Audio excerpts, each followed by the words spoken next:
table. Mag-base ta sa table. So, for the positive span, unsa man na siya end or interior span. So, of course, end span siya, di ba? So, unsa man na siya, discontinuous and integral with support or discontinuous and unrestrained. So, mostly sa mga problems sa board exam, nan naka-discontinuous and integral with support na siya. So, ano man siya pagkabalo, no? So, most of the time, magbutang sila monolithically poured or pag makakita gani kag inani, sa building mo ni siya, no? Sa building mo ni siya nga design. Okay? So sa inana nga case, sa building nga design, monotonically poured yun na imong beam o imong slab. So discontinuous and integral with support din siya. Haman nimo mostly makita pud ang mga kuan, mga unrestrained. Ang mga unrestrained makita na nimo mostly kanang sa mga bridge, no? Ang slab nila gipangpatong lang, dili sabay og buhos sa imong girder, no? So kana sila discontinuous and unrestrained. Most of the building, no, reinforcement concrete building, so sabay ginagbuhos ang imong beam of slab. So naka-discontinuous and integral with support na siya. Therefore, for the maximum positive moment, MU, ang use na to is WLN squared over 14. For the negative, no, sa negative na side, so aman ta diri interior face of exterior support or interior face of the first interior support or face of other support. So diri ta na call interior face of the first interior support. So kani nga beam, this is our first interior support na. Okay? Interior support kani nga beam na to. So hada yang exterior face kani sa likod. Mo ni exterior face. So sa condition dayon na siya do ka type, 2 span ba siya or more than 2 span. So pila man ni ka span? Okay? Span 1, span 2, span 3. Okay? Kaya nakainani man ta. Diri man ang atong consider sa steel bars. No, dili man diri. Okay? Kay one way slab man ta. Okay, so pila man na siya ka span diha? 1, 2, 3. So that is more than 2. More than 2. So that's why diri ta more than 2 span. So the negative moment is WLN squared over 10. So inana natin pag-calculate dili tabag WL squared over 8. Dili to siya ha. So diri na ta sa slab. Maximum of negative. Okay? So to i-calculate for positive and negative moments, WU is 10.07. So sa positive, WLN squared over 14, so that is equivalent to 4.5 kilonewton meter. For negative moment, that is equivalent to 6.3 kilonewton. Okay, sa slab, ang may tabo mo gudaan ni kani siya nga portion, no? Di ba na consider ta 1 meter strip.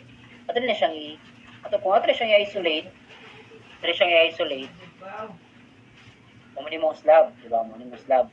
Okay? Kung tanawan nimo sa midspan nimo tanaw. Tanawan nimo sa midspan. Okay, 1 meter di siya. Imong steel bars na diri. Okay? Kung tanawan nimo diri sa near the support, tanawan nimo diri near sa support. Tubag na ba? Iyang kabilian na diri sa taas. Nasa taas wala sa host. Why? Because sa midspan, natri ang negative moment, naka-experience ang negative moment. Kanin sa taas dahil naka-experience ang positive moment. Muna natuwa ang mga kabilya dito. So kung tanawan mo ning kuan kaning slab dato, no? Ato siyang i-isolate. So dito siya ani siya tipok ng slab muna kadulong dito. Okay, muna mo slab. Nadiri ang A. Okay, nadiri ang A, nadiri ang D. Okay, dara nadiri ang A, nadiri ang D. Nadiri ang A, nadiri ang D. Okay? Kani siya nga span, this is 2.8 meters. Okay, 2.8 meters na siya ang center. Okay, kani So, imong kabilya diya, magsugod ka sa taas, padulungan sa midspan, bubus ka. Dulo po ka sa support, saka nasad ka. Okay? Nana ang pagplaster sa kabilya. Dili siya entero. Kaya diri ang positive moment, na din diri ang negative moment. Okay? So, inana ang iyang pag-calculate. Okay, so let's start with depende, no? So, bisag isa lang siguro ang ato i-calculate. So, you can calculate kayon sa other nga moment. So, mag-design na ta, design of the reinforcement. So, design intention control, no? The same concept with the beam, no? Ato siyang i-tension control, and then most of the time And all of the time di ang slab nato comes tension control. Why? Because lapad kay siya no. Always gud siya nga ang iyang Fs is greater than 1,000. So check na to, okay? Pila may CT 38 of D, di ba? So the CT is 35.6525. Okay? Kung 120. Okay, you can try calculate that one later ha, nga using 105. 105. So CT is equals to 38 of the effective depth nga pila tong effective depth 80. Di ba? 80 tong effective depth kung pila na siya. Kanig dre yung effective depth is 120 95 yung gamit, that's why it becomes 35.6525. A din na to, beta 1C is equals to 30.281. MNT na to, 0.85 FC prime AB, D minus A over 2. So that is equals to 43.1660. Imagine, ang pinakadako nga moment na makaya sa tension control, no? Sa tension control is 43.6. Tanaw dito mga moment, gagmay kayo. As you can see, gagmay kayo. So automatic nga tension control gina siya. Tension control gina siya. So kung imo i-calculate ang Fs ani na mga moment, no? Dagko kay that's greater than 1,000. Okay, so MNT is 38.849. Oh, imagine 38.849 niya. To ang moment niyo kung consider is gagmay ra kayo. So sulod kay siya. Sulod kay siya sa tension control. Okay, so let's start with ako kaning positive moment. So mu is equals to 4.5 minus 4.5 kilonewton meter, and that is less than sa ato ang maximum singly reinforced tension control na slab, no? So therefore this is tension control. Reduction factor is equals to 0.90. So pwede ta mag-use og Rn. Rn is equals to mu over reduction factor BD squared. So mu na to is 4.5, kanito i-consider, times 10 to the power of 6 para mahimo siyang Newton mm.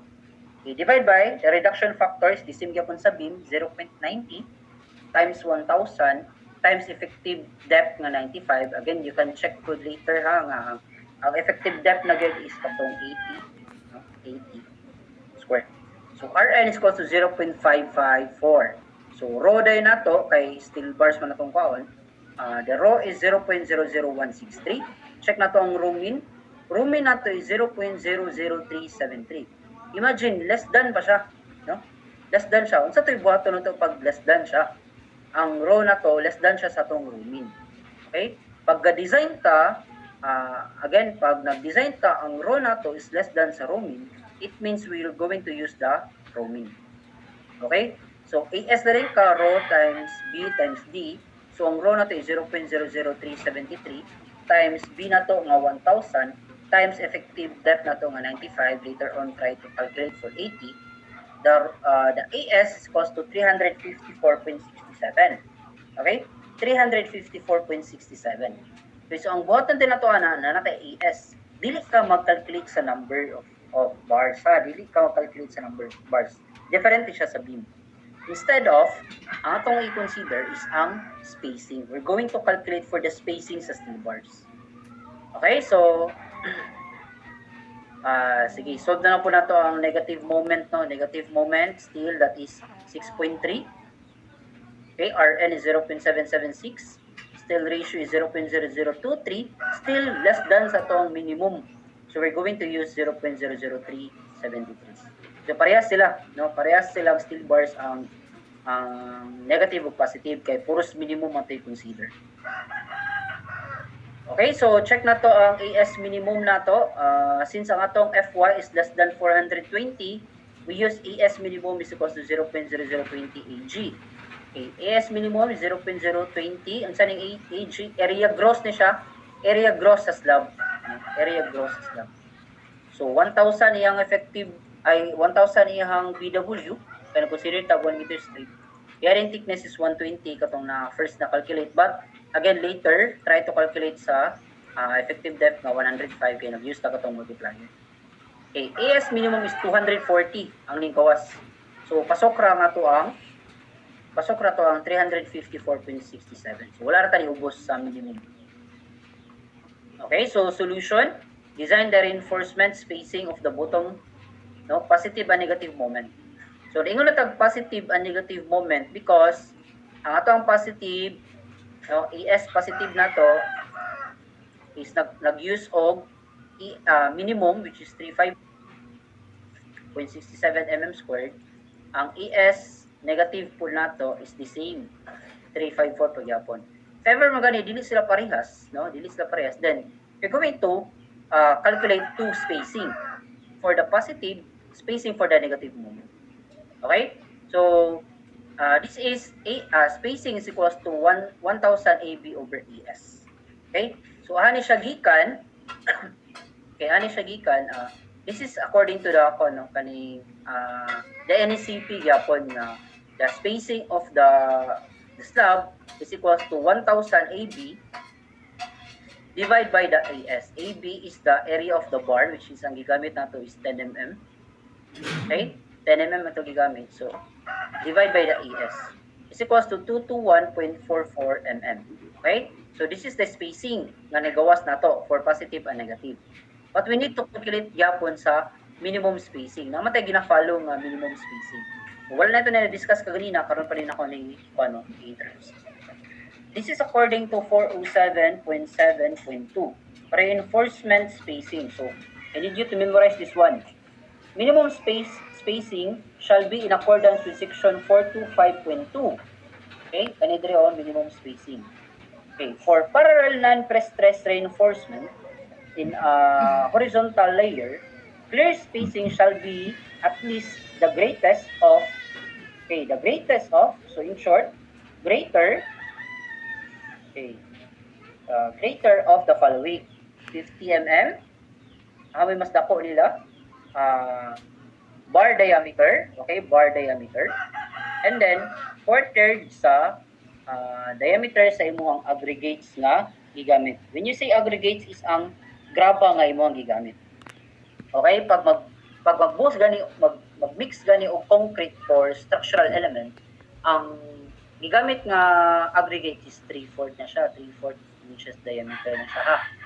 Okay, na pa additional dire for non-pre-stress and class C pre-stress slab spacing for banded longitudinal reinforcement closer to the tension phase shall not exceed the S calculated in accordance with section 424.3. So na po tayo gina-consider nga maximum. So duha ni siya, this is the minimum spacing and then the maximum spacing. Okay, ang maximum spacing dayon is the maximum spacing S of the form reinforcement shall be the lesser of 3H and 450. So lesser of 3H and 450. Okay? So let's check now for the minimum and maximum spacing. Sa minimum spacing kani section 425 when ingon siya nga the greatest of the three, 50 mm bar diameter 4/3 sa imong aggregates. So 50 mm bar diameter nato is 10 mm. 4/3 sa itong aggregates is 50.8. So ano siya gikan 50.8. Again, general gina siya nga gigamit natong graba sa construction during pagbuhos is 3/4 diameter. So if you mo siya multiply by 4/3, it's approximately or equal to 50.8.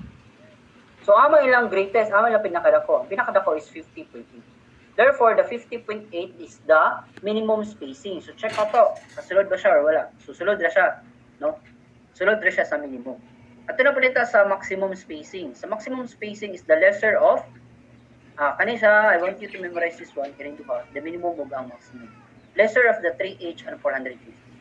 3H, pila mo tatong H? 120. But again, later, pag-calculate mo, nga mo-consider na itong 105. The correct ha is 105. Katong mag-multiply ka og multiplier, no? Ay mag-multiply ka og katong gihatag nga multiplier. Okay, the lesser of is 3H, 360, and 450. Ang pinakagamay is 360. Therefore, the 360 is the maximum. Check din nato ang maximum. Okay, pasok na ta. So, since nisulod raman ta, therefore, the correct answer is 221.44 mm. Okay, for the spacing. Okay, then, dili ka dapat mag-round up, ana. Kay spacing mo na siya. No? Spacing mo na siya. So, dapat, kung i-whole number na siya, 220 mm, no? Dili ka pwede mag 225 or mag 230. Okay? So 220 ml na siya. Question. Naka-follow?